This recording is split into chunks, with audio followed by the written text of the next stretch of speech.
சத்குருவே சரணம். வாஸ்துப்படி பால்கனி எங்கே இருக்கலாம்? நிறைய பேர் கேட்குறாங்க. பால்கனி கிழக்கில் நல்ல பெருசாக இருக்கலாம், அருமையான பால்கனி. அதே மாதிரி வடக்கில் ஒரு முக்கால்வாசி இருக்கலாம், வேறு மேற்கில் இருக்கலாம், தெற்கில் இருக்கலாம்னா தெற்கில் கொஞ்சமாக இருக்கணும்.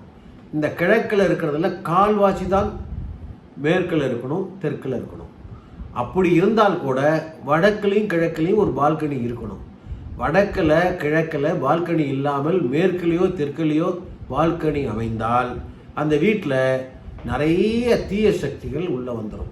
வீடு முழுவதும் நெகட்டிவ் ஃபோர்ஸ், தீய சக்திகள் உள்ளே நடமாட ஆரம்பிச்சிடும். அதனால் நல்ல தூக்கம் இருக்காது, நல்ல ஒரு நிம்மதியான உணவு இருக்காது. நித்ராதேவின்னு சொல்கிறோம். மூதேவி தாயார் தான் நித்ராதேவி.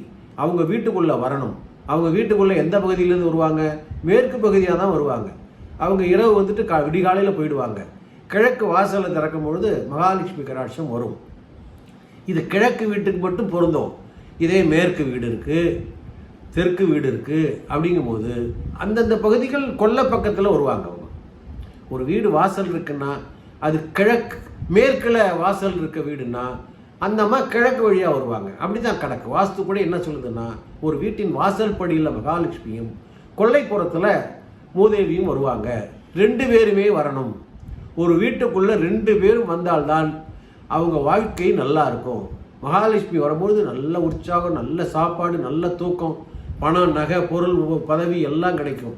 ஆனால் நித்ராதேவி வந்தால் மட்டும்தான் நல்லா தூங்க முடியும். அதனால் ஸ்ரீதேவியும் தேவை, மூதேவியும் தேவை. அவங்க வந்தால் தான் நல்லா தூங்க வைப்பாங்க. காலையில் அவங்க போயிடுவாங்க, நீங்கள் நிம்மதியாக எழுந்திருக்க முடியும்.